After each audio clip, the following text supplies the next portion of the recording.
Hello, everybody, and welcome to another edition of Fantasy Football Champs After Dark. We are a proud member of the Full Time Fantasy Podcast Network. We continue to grow each and every day, 18 different podcasts, 35 hours of podcast goodness each and every week, and we're just continuing to grow. Watch out for us. We are the Borg. You will be assimilated. I am your host, Jim Day. You can find me on Twitter at FantasyTaz, and I am joined tonight by Mr. Frank Scandoro. Frank, how you doing tonight? Oh, I'm doing good, Jim. We got training camp is here. Everybody is checked. Well, not everybody's checked in, but everybody's checked in. We got guys coming in hot air balloons and NASCAR cars and Brinks trucks. It's just Hard Knocks is going to start here in a couple weeks. We can watch that. We got preseason Hall of Fame game coming up. I'm looking forward to it. I'm ready. I'm ready for some actual football to be played. See, but in amongst all of this craziness, the hot air balloon, the Brinks truck, all of that, meanwhile, Mr. Juju Smith Schuster, he walks in the side door, nice and plain as day, ready to go play some football. He said, I don't need no paparazzi when I get here. I just want to come here, get to work, and play some football. And I got to tell you, every time that man opens his mouth, he just lays it out there like he's the most down to earth guy on the planet. I mean, but you should expect that from him because isn't Juju's the guy that didn't have a driver's license his rookie year? He was riding his bike to the facility every day. He's always handled himself as a professional, and he's still 20 years old. Like nothing. I don't expect any less from myself. I would like to touch on one thing. Everybody that's freaking out about the Michael Thomas thing, news from down here in New Orleans is that they're working on the details of the contract. It should be a couple days. He'll be in camp. I think it's just, incentive wise, trying to get guaranteed money down. I don't think he wants to waste, sitting out all of camp, one of Drew's last years. So that's news from down south that I have a little inside from listening and talking to people that I know. Oh, he's going to get paid. I'm not worried about Michael Thomas at all. He's got every right to be, looking for a new deal. Look, he's only making a little over $1 million this year. And after the season he had last year, and he doesn't have a contract next year, he wants to get paid. And I don't have a problem with him wanting to get paid. They need to pay him because, like you said, Drew doesn't have much longer. If they're going to make any last runs with Drew, they need Michael Thomas on that field. So I'm not worried Yeah, at all. we don't have anybody else. You know what I mean? Yeah, really. It gets really tough real quick after that. So yeah, I'm not worried about Michael Thomas. I'm pretty sure he's going to be in camp plenty of time to play week one and not even worry about it. Saints absolutely know they need him, and they'll get I that. hope I hope he's in by next week because next Friday morning I'm going to training camp. So next week's show should be a good one. I'll be able to give some insight from Saints training camp. I'm Oh, going there that you go. morning. Excellent. That's a So great thing. That's a nice thing to do. I used to do that for the Giants all the time. hey, they got covered seating areas with mist and fans now. So Yeah, because there they're you talking go. about it being like in the high 90s that day. So I'm looking forward to it. Well, we're not supposed to be getting that kind of weather up here in the Northeast, but we are. We've been riding a high heat wave here for a while, and it's getting a little nuts. So Uh, what are the Giants going to do at wide receiver well, now? that was going to be the next conversation topic. So good for you for that segue. Look, it's I don't know. The simple question, the answer is I don't know. Because This didn't what's his face get Well, that's what we're going to talk about. Sterling Shepard broke his thumb, right? and right now they're not sure he's going to be ready for Week One. Hopefully, it won't be too much longer than that. But also, Mr. Corey Coleman, who was basically going to be the number three, has a torn ACL and is now out for the year. And it was kind of weird because if you were in the Giants organization building today, you heard this kind of really weird sound coming down the hallway. And it was interesting because you couldn't figure out what it was until it got right up next to you. And it was Golden Tate wearing bubble wrap. Well, didn't Darius is it Darius Slayton? No, it's not. It's Darius Darius Slayton, Slayton. yeah, the rookie. Didn't he have like a soft tissue injury or something? Oh, I didn't even see that one, so I don't know. I'm Did a that happen today too? I'll look it up. I want to say it happened the other day. Did it? Wow, I can't believe I missed that one. Yeah, definitely. So I'll look it up for you.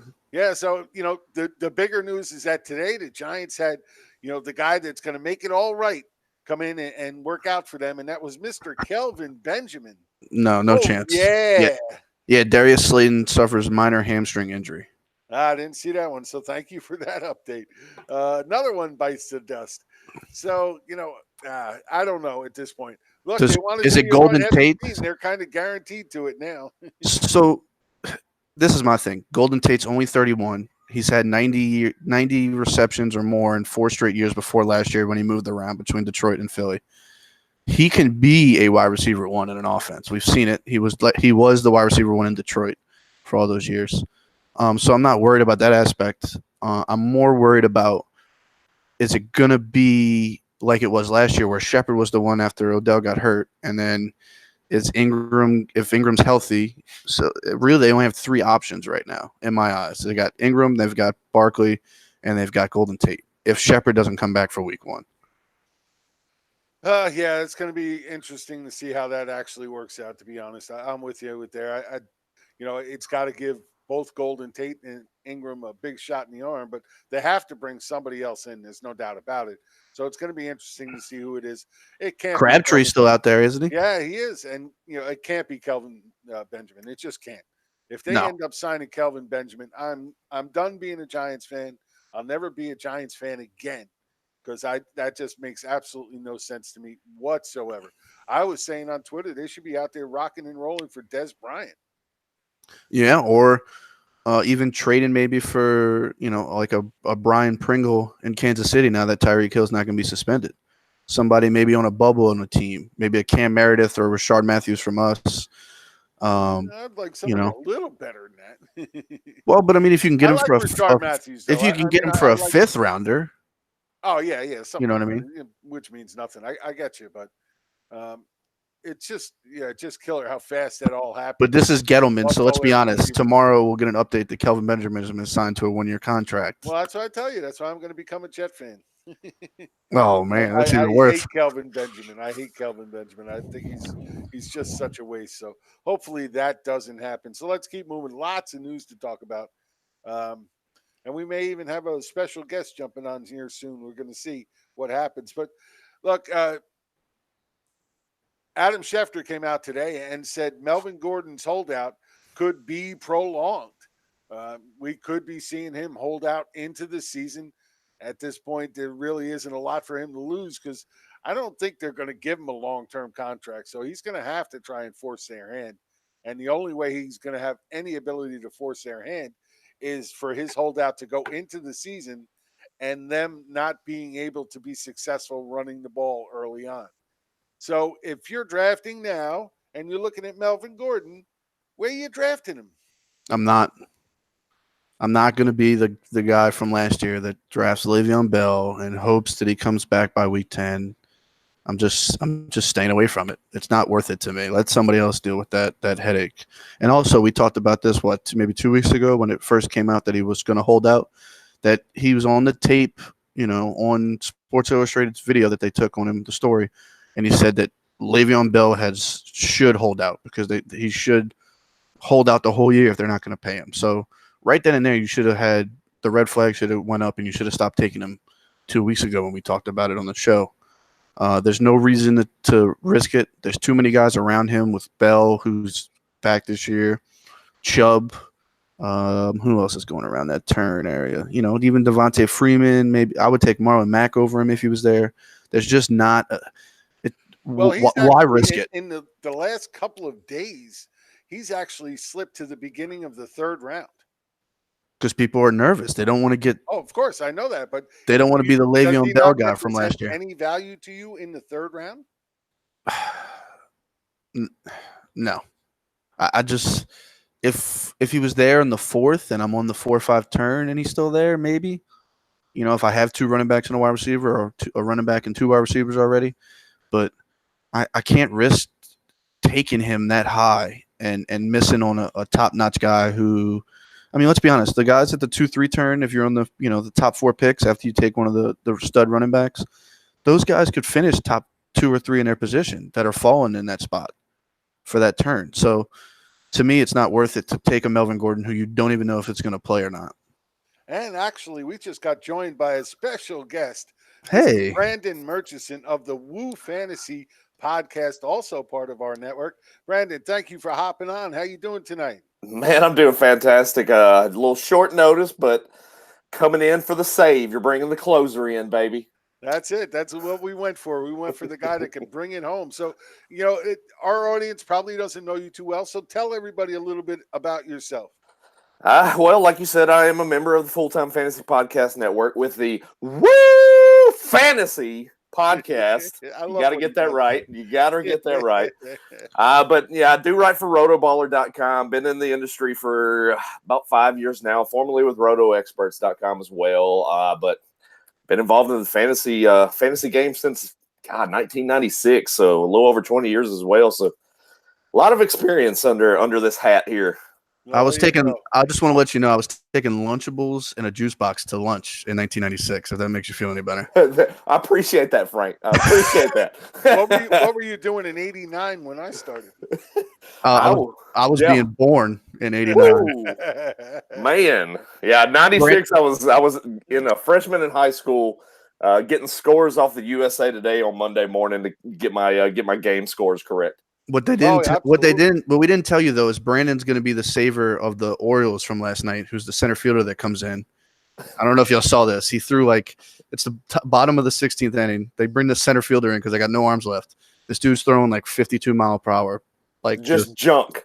Just lofting it, and he went 1, 2, 3 and finished the game. He got the save. But oh my god, that's great. Hey, you know what? You practice all the time against those 85 to 95 mile an hour pitchers. You start throwing the ball at people at 50 miles an hour, it's a totally different ball game. Oh yeah, yeah. He gave him the floater. Yeah. Gave him the floater. The way back in the old days when they had that guy, I think his name was Roy Ephus, that came up with the pitch where he threw the big bubble pitch to everybody and nobody could hit it. Those guys just never played softball. No. If they played softball, they would have been hitting that ball all over the field. But obviously, they didn't play softball. So Brandon, we were before you jumped on, we were talking about Melvin Gordon, and Jim was asking me. Ooh, I love how he takes over host duties. Go ahead, Frank. I mean, I'm trying to. We got a lot of news to talk. I want to get through all the news tonight. So we were talking about where you would take Melvin Gordon. Yeah, it's beginning to be a little bit tricky right now. I dropped him down in my rankings all the way to overall, I believe 18. So right now I've got him in that mid-second round area, but the day by day as it passes by, and like earlier today, I don't know if y'all brought it up where you saw the Twitter exchange earlier today, where who was it? Tyrann Mathieu called them out for what Phillip Rivers said in his press conference today, talking about Melvin Gordon, which was then replied on by Melvin Gordon. And it makes this whole situation look even murkier by the day. I'll have to look that up. I didn't see any of that. Yeah, I was on the radio pretty much all day. So they had the Phillip Rivers thing saying, we've got depth at running back. We love Melvin, but we've got guys here that we think we can win with. And Tyrann Mathieu was like, "Whoa." And then Melvin Gordon replied to that saying, right? Like took it as a diss by Melvin Gordon. So that's probably not going to help contract negotiations as they stand right now. Well, it's not going to help anyway. Chargers don't deal like that. No. They're not going to capitulate. And, I'd like to get both of your guys' view on this. This is what I've been coming up with lately, is this is going to become more the norm. Teams are going to draft these rookies, and they're going to get 4, maybe 5 if they're a first-round pick, years out of them. They're going to run them to death in those first 4 or 5 years, and then they're going to let them move on and start the process over. There's going to be very few running backs, and they're going to have to be super elite, super durable, that are going to get that next contract moving forward. I think this is really going to become a thing because, he's 26 now. If they give him another 4-year contract, we're dipping into the 30s. He's got, plenty of knee issues in his history, which definitely slows it down. And he's got a lot of wear on his tires. So I just think we're going to see this more and more with running backs. Teams are just going to keep bringing in the new rookie and playing them to death and then just letting them walk. What's your take on that? And I'll start with you, Frank. What's your take on that? I totally agree with you. I think it's the right thing to do. You're seeing it. The Rams do it. You know, I mean, they gave Gurley the contract, and maybe they run Gurley for the next 2 years, and then Henderson takes over. But this is my thing: guys that hold out in training camp, they always seem that when they come back, they get soft tissue injuries or something happens. Well, Melvin Gordon was getting hurt when he was at training camp. So what's the point of paying him when you have Eckler and Justin Jackson, who they obviously believe in? Philip Rivers clearly believes in him, and they used Eckler a good bit before Gordon got hurt last year, and then when he got hurt, they did a split. So they know that they can win with him. They went to the Chiefs on Thursday Night Football in Kansas City and beat them without Melvin Gordon. I don't think they're worried about winning Melvin Gordon. I think it's a system that they run that gives the running back the ability to do that. I agree with some of that, but Melvin Gordon is still better than Justin Jackson and Austin Eckler. I get but that. They don't have to pay him, though. I agree. I totally agree. They have him under contract this year, and that's what they're worried about this year. There's not much more time left on Philip Rivers' clock, so they're going to try and make another big run, which is why I think they do something here. I just don't think it's going to be a big contract, it's they usually just don't back down. No, not at all. I agree with that. So let's keep going. Lots of news to cover, and we want to get into that. We were talking about this off air before we came on, Frank. Michael Thomas doesn't report to camp. Should we be worried? And Brandon, I'm going to toss that one over to you. You worried about Michael Thomas coming in or holding out for a long period of time? Michael Thomas, I'm not worried about. I think the Saints will wind up paying him eventually. I think it's just kind of a money ploy on his behalf. He is the primary beneficiary of that passing attack in New Orleans. Still young, still on that rookie deal, like we've talked about with Melvin Gordon, and I don't see any issue with the Saints paying him. I think they'll wind up meeting eventually, and things will work themselves out. He'll report to camp. I mean, the first week or two, wide receivers being in camp, we're already seeing it with like Julio Jones missing time. We're seeing guys getting injured, soft tissue. Like earlier today, Antonio Brown's put on the NFI. So yeah, I think on Michael Thomas's behalf, he's probably thinking, let me take a little bit of extra time before I report into camp. Probably stand my ground, make a point, try to get a little bit of money out of the Saints. But I think it works itself out. I think it's even a little deeper than that. I think he wants a couple of the other wide receivers that are looking for new contracts, like Julio Jones and those guys, to get them first. Yeah. So that he can, use those numbers as a benchmark and try to beat them. That's no what doubt. we always see every time this happens. Well, essentially, that's what everyone did with the Gurley contract. Like Le'Veon Bell saw the Gurley contract and then put the foot to the flame with the Steelers last year. The Steelers stood still, stood pat, and so they were talking. They were talking on local radio this morning. One of the guys that's been on local radio for like 10 years from the noon to 3 spot, and he said, if Michael Thomas waits a week and the Cowboys give Amari Cooper $20.5 million, I mean, are we not going to pay him more than Amari Cooper gets paid? You know what I mean? Obviously have to. You know what I mean? He's got all the leeway. We don't have anybody else to throw to. I mean, we got Traquan and Ted Ginn, but who are they compared to what Michael Thomas has put up the first 3 years in his career? You know what I mean? Like they're not even he deserves all of it. And I was talking to all my friends in the group, and I was looking it up. We don't have anybody really on the offensive line to pay until 2021. The defense is all the defensive stars are locked up until 2021. So if we front load his contract, I mean, we have space, and I think we can get $13.2 million back in dead cap next year as well. So, well, look, it really isn't about that. They offered him a very lucrative contract, and he turned it down because he does want. They offered him 19, and he came down from 20 to 20 or 22 to 20. So they're like $1 million off. So it's eventually going to get done. Right. It's not like I agree with Brandon also that a lot of these guys are also using it as a time where they can take a little break before they get crazy into preseason and stuff, because we're seeing all these injuries right away. Within a couple of days, guys going down, losing out for the season. Yeah, but we're going to go to an 18-game season then they get to have 2 weeks off. Exactly. Guys tearing ACLs in week 1 for the Giants, but they want to go to 18 games. It's stupid. I just think we're going to see less and less of the known starters playing less and less in both training camp and preseason. Mhm. And we're not going to get to see a lot of these guys, or at least much of them. So I think it's going to mess with people's heads when it comes to late drafts, just before the season, when they haven't really seen these guys on the field enough to really get a good feel of what they're going to do in this role. So I think we see quite a few of these guys do it, but I think it's going to be tough on fantasy football. Ideally, the starters could play the first half of the third preseason game and be completely fine. Yeah. But they didn't even do that last year. No, Go Drew back to Brees. the third week of last Drew- year's preseason, which is normally the big week where the starters play a good percentage of the time, and we didn't see that. Most of the starters just sat even in week 3. I think So that's Drew why I played think like it's gonna 2 become the series. norm. Oh yeah, I think Drew played 2 series in the first preseason game. He played 1 in the second. He played 2 in the third. He didn't play in the fourth. Like, I mean, but honestly, does Drew Brees need to play preseason and risk getting hurt? You know what I mean? Especially when Well, you heck want to no, see what dude. Teddy Bridgewater and Taysom Hill are going to give you. Yeah, that's what I said. Put Taysom Hill in there. Let him take all the punishment he can right now. Maybe he gets hurt and we don't have to deal with him in the actual season. I hate Taysom Hill.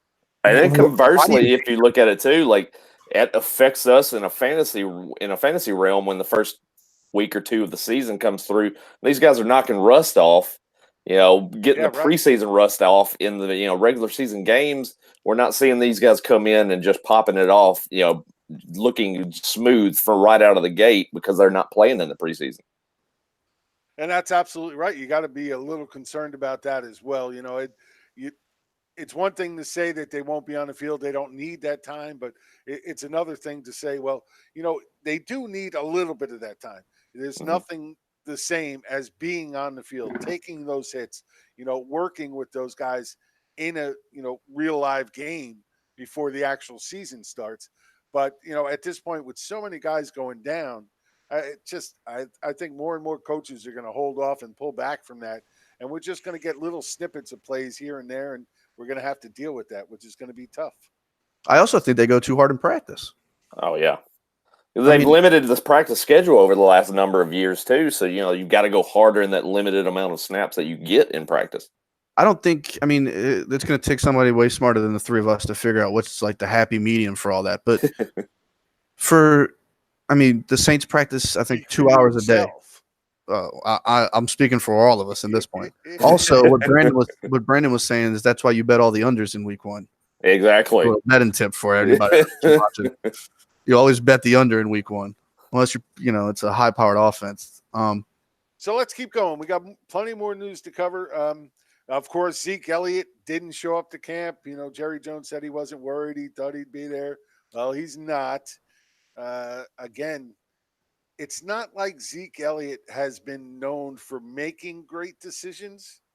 So as much as I'm worried about Melvin Gordon, I have to say I'm starting to worry a little bit about Zeke too, because,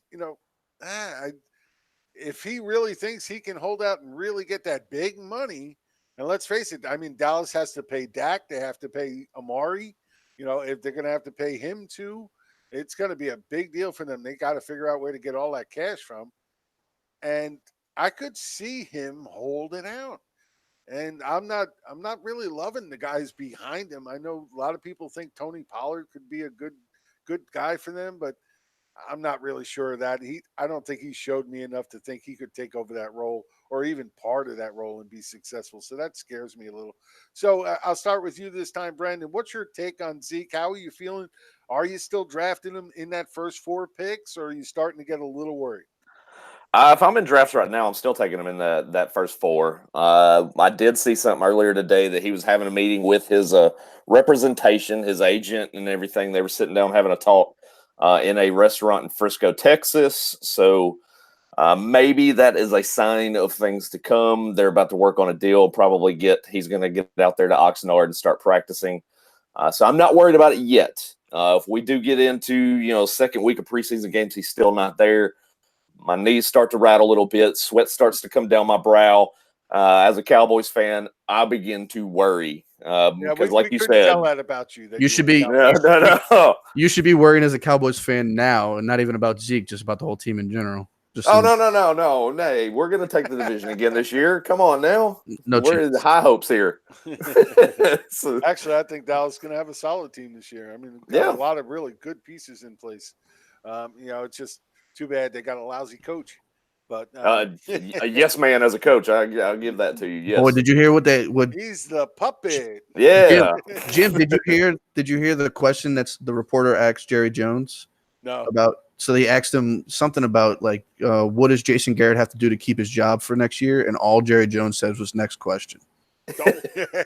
I still say I am sticking to it that he has dirty pictures of Jerry Jones somewhere doing something bad. Well, so does That's the only reason he could still be employed after all this time. Well, if anybody has the pictures, it's Tony Romo. Don't. Yeah, I mean, he spent time with the grandson and everything. it's of Tony Romo and Jerry Jones together. That's there you go. You might be on it, Frank. That's why nobody's seen him. Too much fun. So let's keep moving. We got. Can I say one thing about the Zeke situation? It's a damn shame, in my opinion, that team has stood behind him after all of the things that he's done. Yeah. And then he's going to do this shit when he's finally healthy and he can show up to a training camp and be able to play week 1, and he's going to do this and not have any – he didn't have any cloud over his head. There was no gray cloud over this team, and he wants to start it after for no reason. They had it over last season. Nobody knew when Zeke was going to get suspended, and now he's doing this shit. I'm going to say this. I am still in favor of being on the player's side when they do these things. Look, the teams don't care. The teams cancel contracts, throw guys out on the street all the time. All the time. So, if they're not going to care about it, if they don't care about the sanctity of these contracts, then why should the players? They should go out and try and get as much as they can, especially running backs, because they go through so much torture and their shelf life is so limited. But if you're Zeke and you've been suspended once and you've had an incident this offseason, show up to training camp and talk while you're doing training camp. Have your agent discuss it while you're there. I started the whole topic by saying the guy hasn't really been known for making the greatest decisions. And that's what I'm saying. So, but I'm not going to get down on him for doing it because he's trying to get his money just like the teams do all the time. We have to thank Le'Veon Bell for this. I mean, that's where it's all started. Melvin Gordon, he's taking the ball and running with it. Now Ezekiel Elliott's getting this notion in his head from Melvin Gordon. It's just a trickle down effect, and I'm with you, Jim. The players have no leverage most of the time in these situations, but it's just such a headache, and we're having to deal with it more and more each passing year. Yeah, and hopefully the CBA fixes that. Well, we're in trouble because wait, hold on. I got to get this point out, Frank, and then I'll give you the floor. Think about what you just said about the players got to get theirs, but it's like they have no leverage except if they're a superstar. If they're not a superstar, they have absolutely no leverage. That's with anything. Not even a little bit. That's with anything, though. Yeah. Well, it might be with anything, but in the other sports, most of those guaranteed contracts are guaranteed. In the NFL, it's not that way. And that was you're going right into my point is that there you go. DeMaurice Smith told the players in their last meeting, save up a year of salary because when this CBA comes up, it may be a whole year before any of them play. Because I think what they want. He's saying that's not gonna happen, but he's saying that to put pressure on the NFL to get them to capitulate on whatever points he wants. So of course, I guarantee they want fully guaranteed contracts, but I don't know how you do that for the NFL player because the shelf life of an NFL player compared to an NBA player is a quarter, maybe. What's the average NFL player? 3 years. But what's an average NFL player? I want to know what an average NFL player all through the leagues 5, 4 5 they play. 6, probably. Yeah, NBA maybe 5. player. I mean, Birdman Anderson played like 12 years in the NBA. That was all like the shelf life is totally different. There's always going to be outliers. Look at Brett Favre, Tom Brady. There's always going to be outliers. I understand guys that play for very, very long. But they've all been paid. Curtis Morton is a running back. They've all been paid. Frank Gore. They've all been paid because of their shelf life and their ability. But my point is, a lot of these guys can't keep up. Their bodies just don't let them keep up for the NFL, and they have to retire. It forces them to retire, whether it's head for CTE, knees, a back, whatever it is. So overall pain everywhere. Yes. right, which is why marijuana should be legal for NFL players. Which hopefully during the next CBA that Hey, gets Booch. fixed. Yeah. Yeah, this is Duke the Great Dane. Oh, he is too, big dog. So He takes you for walks, doesn't he? Yeah, I mean, like, with tying into what Frank's trying to say right now as well, too. Like, Josh Gordon can't get back into the league for smoking marijuana. You know, we have this whole clouded situation with Tyreek Hill, and he's completely clean, going to play 16 games this year. Ezekiel Elliott, you know, just with his recent suspension that he had, no charges were pressed against him. All it was word of mouth, things like that. There was no actual physical evidence against Ezekiel Elliott. 6-game suspension basically ruins the Cowboy season that year. But Josh Gordon, just for smoking some weed, yeah, let's kick him out of the league. And it wasn't like he was even high at a game. Like he didn't. If he shows up to the game like, high, I understand. But for him to smoke it in the offseason on his couch, like he didn't get a DWI, he was a DUI. He wasn't out there driving while he was high. He didn't get pulled over with it. They just tested him and he popped for it. And they're gonna it's the stupidest thing in the world. It's better than the pills that they shove down their guys' throats for the cortisone shots to mask You're pain. preaching to the choir, Frank. I agree. No, I know. I'm not mad. I'm not mad at you. I'm just saying, like it blows my mind that they're going to shoot him. They shoot him with a cortisone shot to mask pain, so they play on a partially torn meniscus. But they won't let him smoke any weed to let him sleep at night. Yep. To give their body time to heal. It doesn't make any sense to me. Nope. There's a lot of things about it, and like Brandon was saying about how Zeke got suspended and Hill didn't. That's always been my biggest pet peeve with Goodell since he's become commissioner, is that the punishments are all over the board. Do you think it was Jim? Do you think it wasn't because of video? With Ray Rice, there was video. With Hunt, there was video. I'll be dead honest, and I've said this already. I had a big rant on the Fantasy Frenzy and put it out there. I believe the kid's been totally railroaded the entire time. I don't think he did anything to his son whatsoever. I don't even think, if you go back and listen to the full audio clip that they finally let out, not just a little piece that they put in front where he said, "Oh, you got to be worried about me too." If you listen to the whole thing, he alludes to the fact that when he's talking to her, where he's like, "Come on now, I didn't even do that." Talking about the where he got strangled her supposedly, and it worked. It could have. I'm not saying he didn't do it. I don't know that. I'm not saying that. But the fact of the matter, the way he said it made it sound like, he took the plea bargain only because he had no other way out, and he just had to get it over with so he can get into the NFL. So I'd be honest, I don't think he's done any of the stuff that people think he's done. I think a lot of it was made up by his girlfriend and her family. I agree. I'm on the side that I don't think he did it, because the doctors and everything came out and said that the arm was broken as if the kid fell. Yeah. Right. The kid fell and braced himself. Yeah. I mean, obviously a doctor's going to be able to tell if somebody was beating somebody. I come down to this. I come down to the one thing here. If they would have sniffed anything at all that wasn't right with Hill and this whole story, I guarantee you they would have suspended him for some time. Yeah. The fact that they didn't suspend him at all, I mean, they couldn't have found a damn thing. I truly believe they couldn't find even a little sniff of him doing anything improper throughout the whole thing. And that's why I didn't talk about it. And I rarely mentioned it. And if somebody brought it up, I just kind of dismissed it because I didn't want to be the guy that said, yeah, well, he should be out the league. He's a piece of shit. This and that, because everybody else was doing that, and that's what I'm saying. And it's dragging the guy's name, and what happened to innocent until proven guilty. Yeah, well, unfortunately, the media doesn't allow innocent until proven guilty to survive anymore.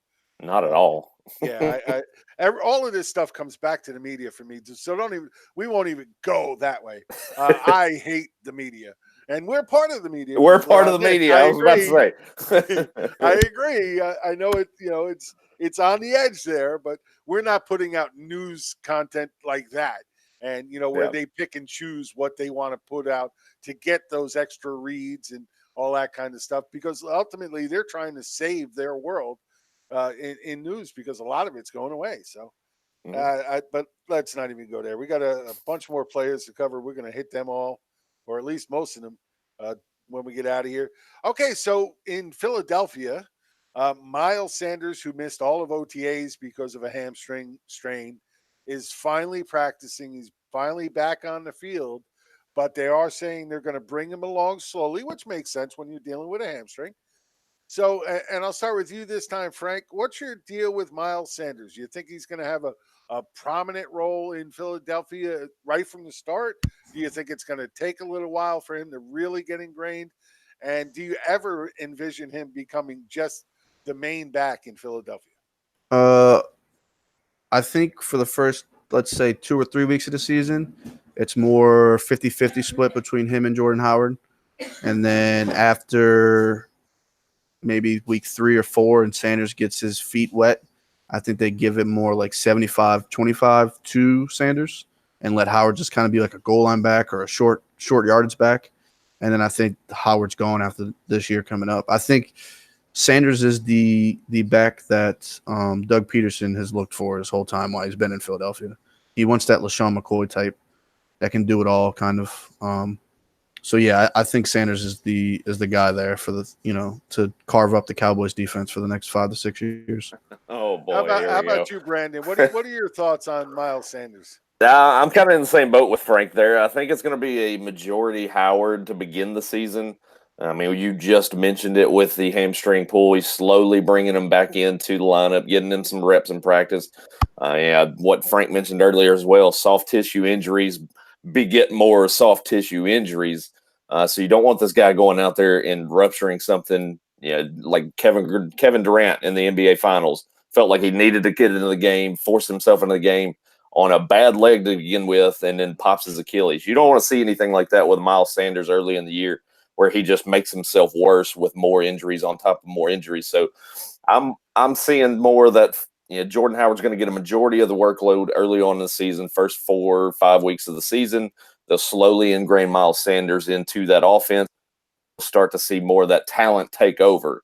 We know Miles Sanders is the more talented back over Jordan Howard. And by midpoint of the season, down the stretch, we're going to see Miles Sanders really take hold and take reins of that offense. Man, I couldn't disagree with you guys more.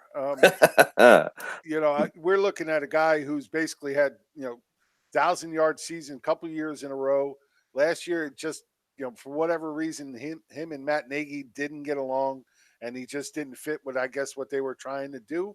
But I think he's a perfect fit for Philadelphia behind that offensive line to be an early down back, a grinder who also will get plenty of red zone opportunities. I don't think he's going away anytime at all this year. As a matter of fact, like Frank alluded to, he's here on a 1-year deal at this point. So if they really don't intend to keep him, run him into the ground. Run him into the ground. Why are you going to put all that wear and tear on your young rookie that you want to have around for 5-6 years when you have this guy that's coming off, 3 decent seasons as a running back? And even last year, everybody thought he had such a bad season. He was still in the top 24, by year's end. 9 touchdowns. He put up good stats, just wasn't explosive enough in that offense, or they just didn't give him enough opportunity. I don't think that's going to happen with Philadelphia. Behind this O line and with that passing attack, I think his kid is easily going to go over 1,000 yards. I think he's got a chance to get double-digit touchdowns. I like Miles Sanders. I think Miles Sanders is going to have a nice role, but it's going to be a complimentary role this year. I don't think at any point this year, unless Howard gets hurt, I can't see him taking over the big part of the game and being the number one guy. I just don't see it.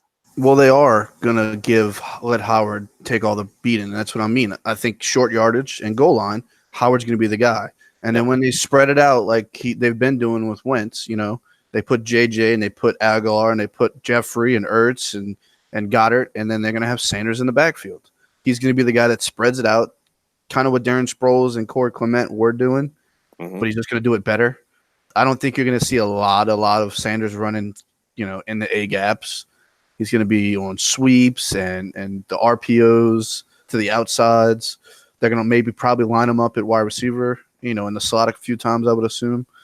But anytime they're going to pound it, they're going to let Jordan Howard come in. He's going to have maybe 160, 175 carries this year.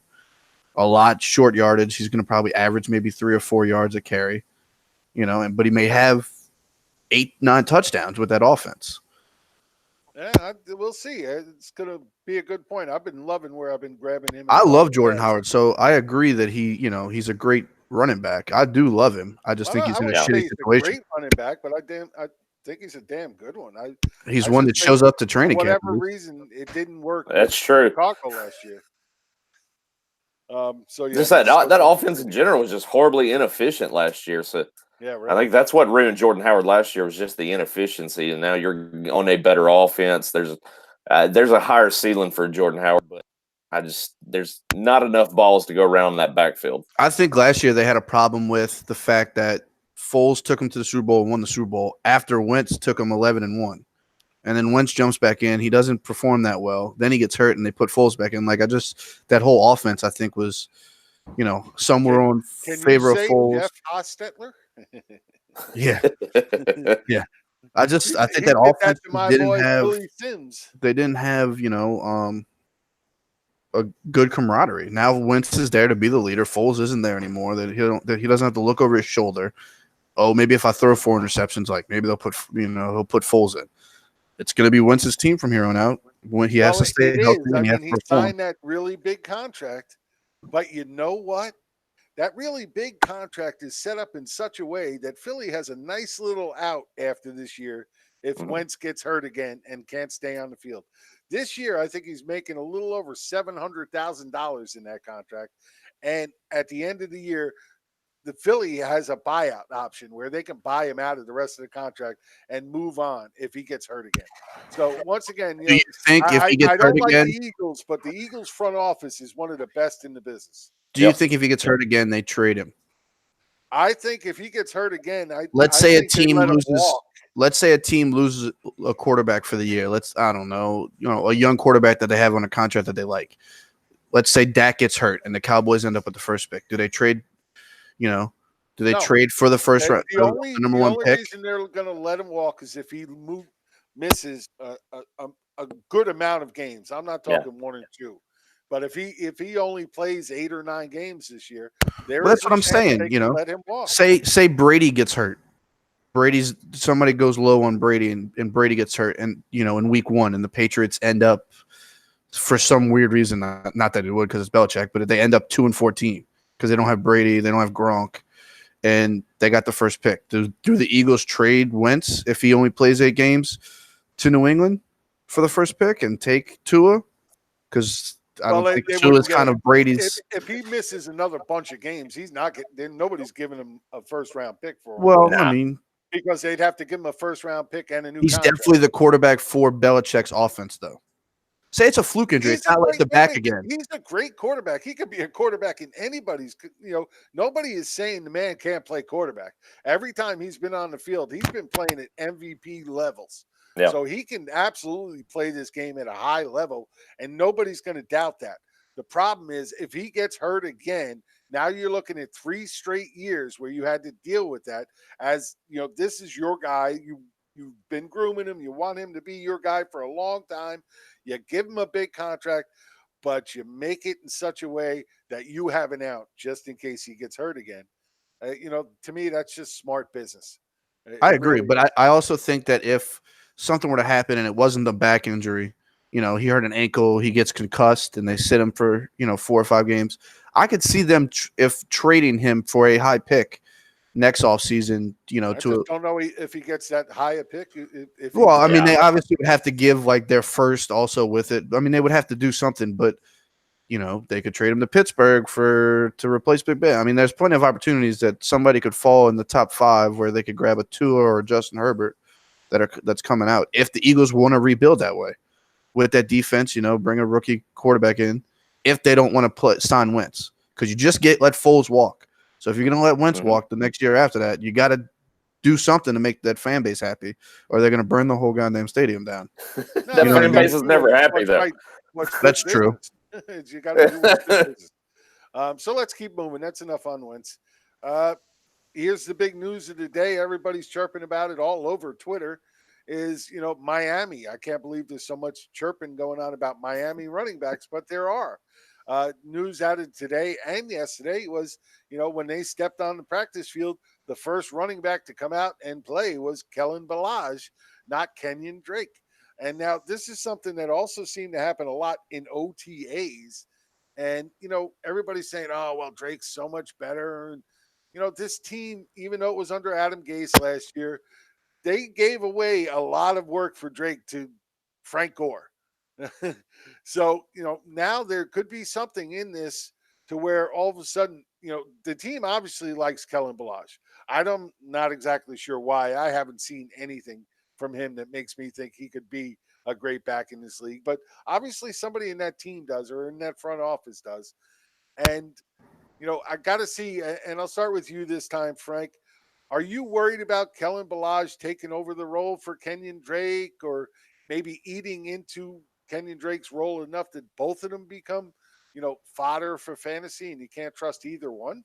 No, I'd be more worried about Gaskin if anybody's going to take over from Drake's spot. But if you're going to sell Drake, send him to me because I'll take him. I mean, I'm perfectly fine taking a shot on Kenyon Drake because he's not going to be worth that much. And I also, on most of my teams, I have Myles Gaskin on my dynasty teams. So send me Drake and I'll take a shot. I don't think Balaj, like you said, he hasn't proved to any of us that he can play that he can play at a high level. And I think they drafted Gaskin knowing that next year if Rosen doesn't work out and they end up, with the top pick again and they take a Tua or a Herbert, that they got their running back for the future in Myles Gaskin.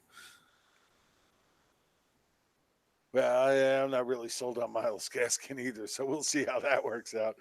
Brandon, what's your thoughts here? Are you worried about Balaj, or all of a sudden, are you drafting Balaj before Drake?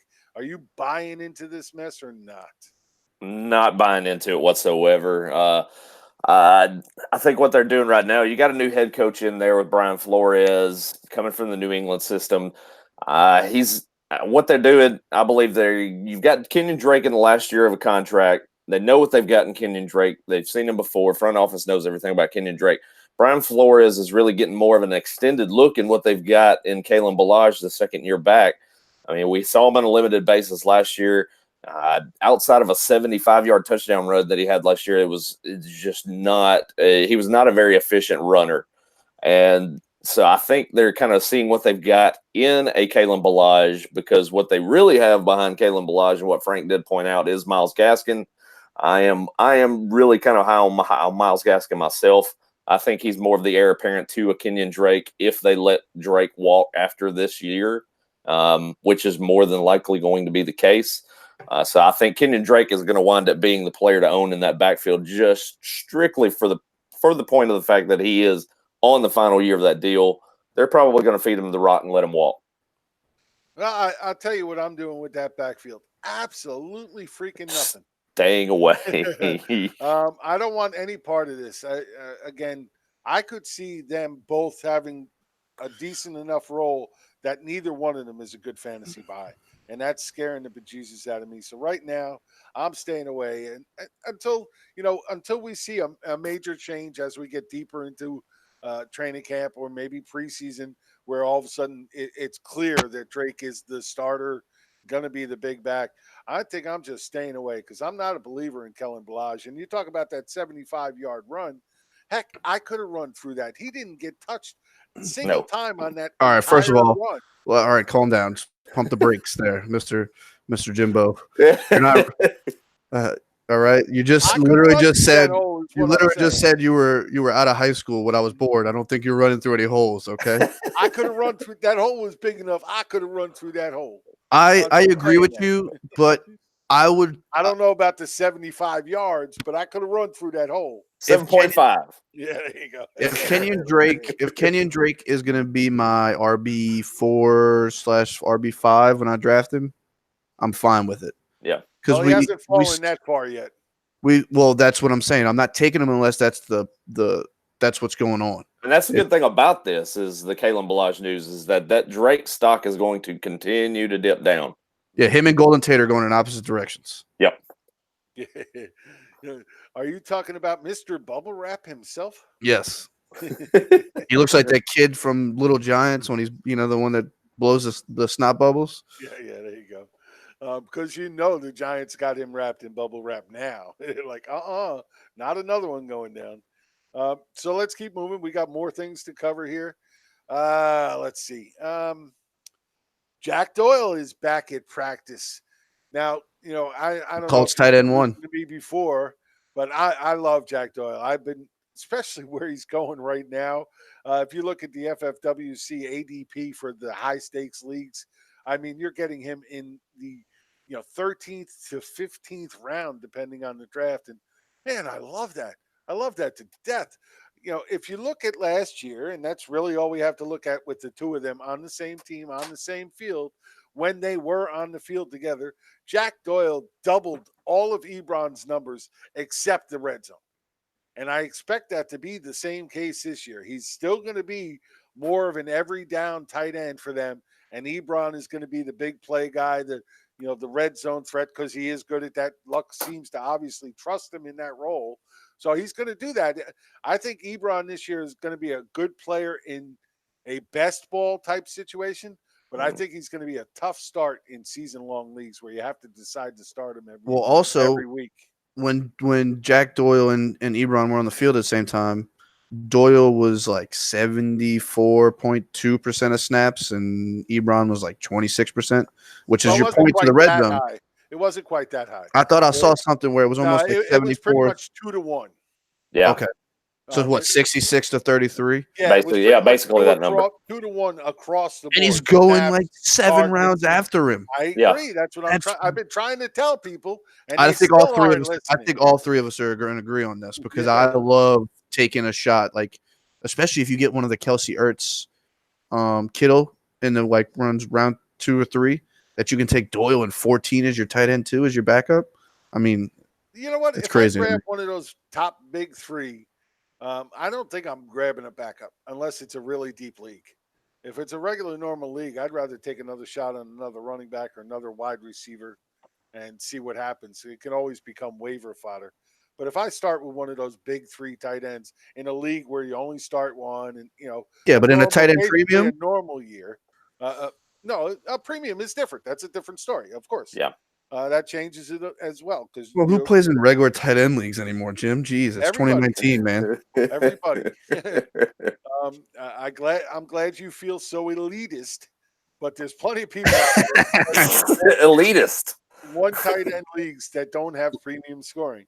Look, we literally just switched my home league to full point PPR this year, so and it's the 10th year of the league, and I just had to I fight every year with these guys to move it to PPR from standard. So I don't feel like an elitist at all. Well, we still have kicker and defense. I was going to say I've been fighting for 5 years to get rid of kickers and defenses in my home leagues.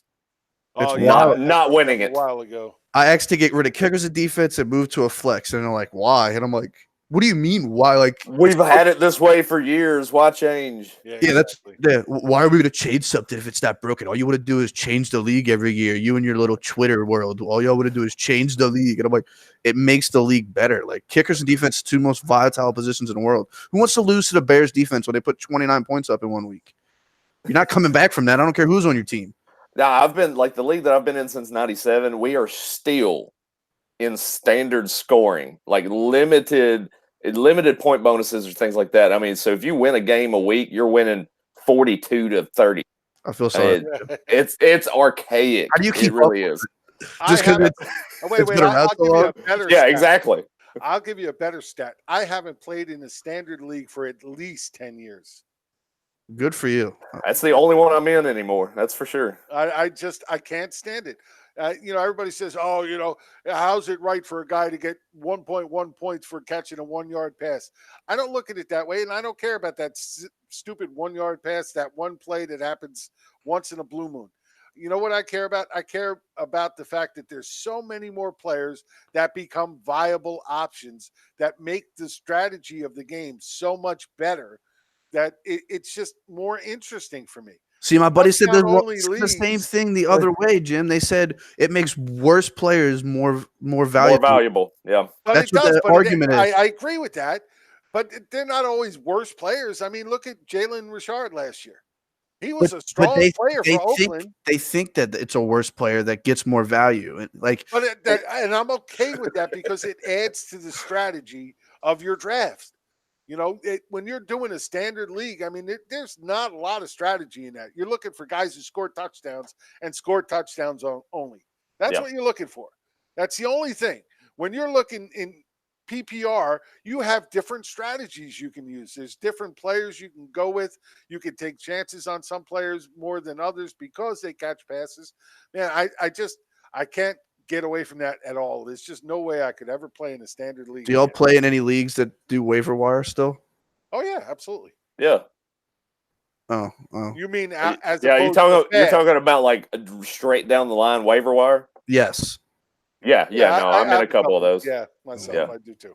I just Yeah. I got my home league to switch to full point PPR and Fab this year, and I'm the most ecstatic person in the league. I was going to say you should do a victory lap for that, Frank. I I did I mentioned 2 quarterback, and they almost kicked me out the league, so I just stopped mentioning. Oh things. no! my favorite league right now is a league that I joined last year. It's a dynasty league. The league was an auction to start. The startup was all auction. But the thing about it that I love is every week we got together for a live auction for the waivers. Oh wow! Really? Yeah, that was so much fun. We would get together on the phone or on the computer and do a live auction. I don't mean in person together, Yeah. but we would be online together or on the phone together and do live auctions for that week's waivers.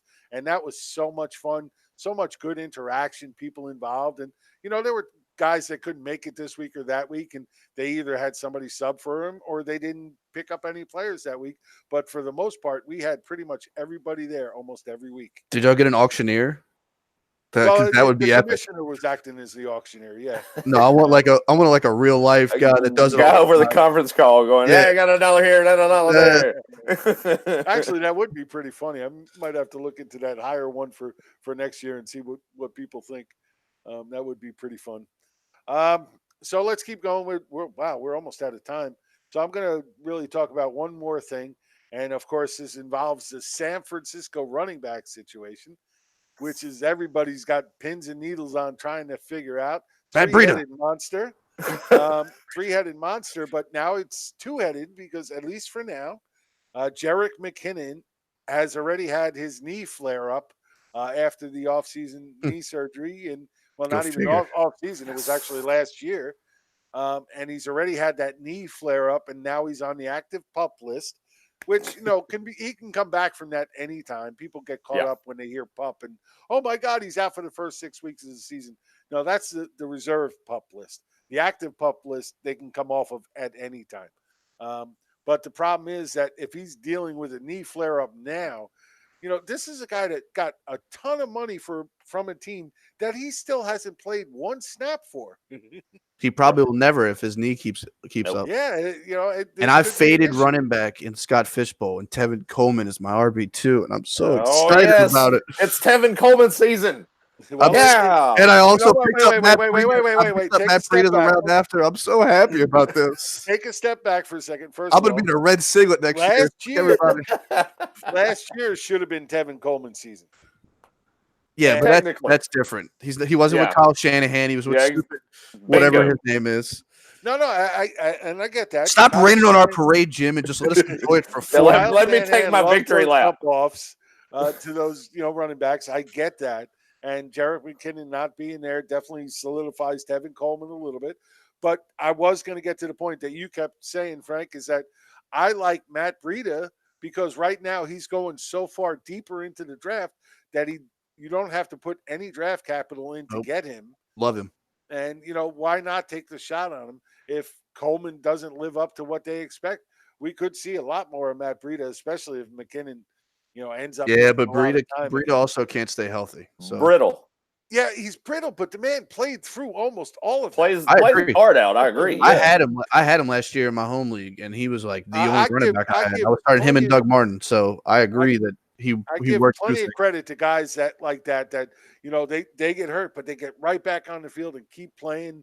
Look, that's what I'm not the hugest Eli Manning fan, but the man has been the most durable guy in the world. on the field. Even there was a few years ago, he took a really bad hit.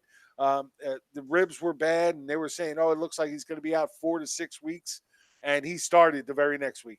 Well, I'm You not sure he's smart enough to know to pull himself off the field. He looks every time he makes a face move, it looks like his ribs are hurting him. Jim, I can't wait. I can't wait to hear you in week 8 when y'all are like 2-6. Like just you're like put in Daniel Jones. Look, I've been calling for them to get rid of Eli for a couple of years. So going back to what we started talking about before Brandon came on, you know who they could trade for? Your boy Dante Moncrief, and it would solve it. Your, me, and Andy's problem. How would it solve our problem? Because me and Andy know that James Washington's the wide receiver 2 in Pittsburgh. James Washington's the wide receiver 2 in Pittsburgh, and you don't believe it. And we can prove become the wide receiver 2 in Pittsburgh. Would. He's a dumbass. He ain't going to get there. Oh, stop it. He's a dumbass. Ronald Jones is the dumbass because he can't beat out Peyton Barber. What a sad I think he beats him out this year. You're just trying to pull my strings, so we're not going to let that happen. Oh, I love it. Brandon, I don't usually get out of time. We're out of time. Oh, he's pulling the cord.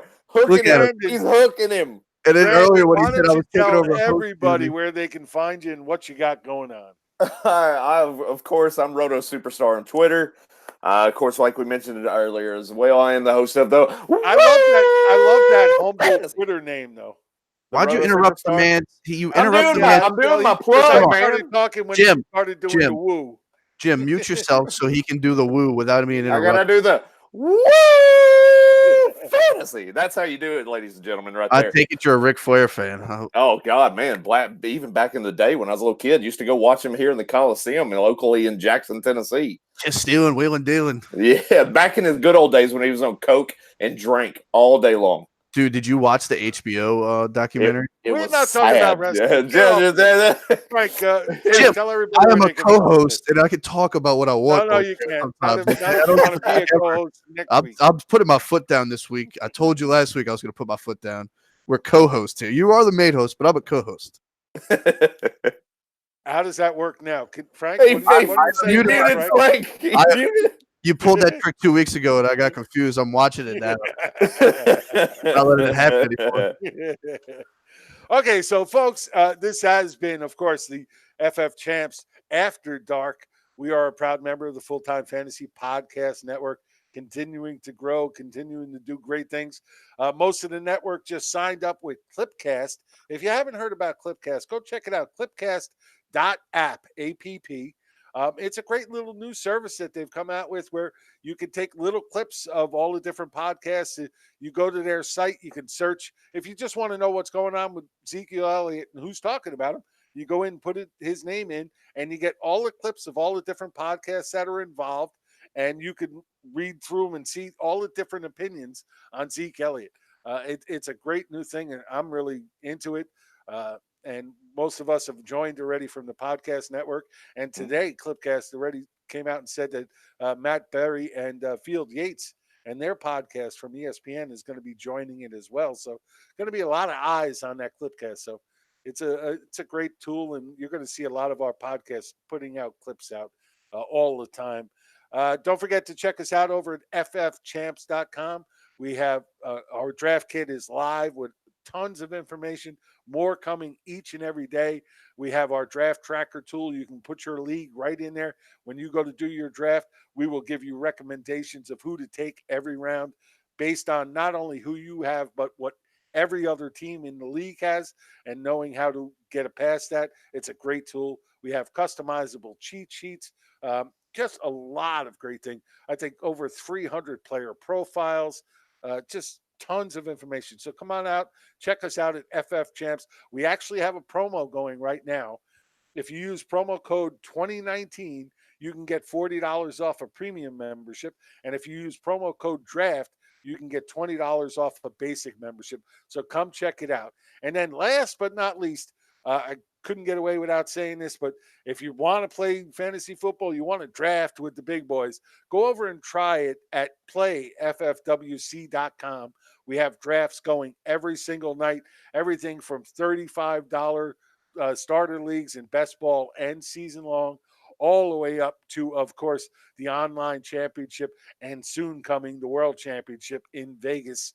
That so many different leagues you can join. So come on, check us out. And again, this has been the Fantasy Football Champs After Dark podcast. Thank you, Brandon, for coming on and joining us. Thank you, Frank, for being here this week. Unfortunately, Andy had some issues with his Wi-Fi, so he couldn't make it. He should be back next week, hopefully. Been a lot of problems with electricity up in the New York area, so that could be something too with all those crazy weather they've been having. So thank you all for coming out on another Friday night. We are done. We will see you all next week. Have a good weekend. Enjoy the weather.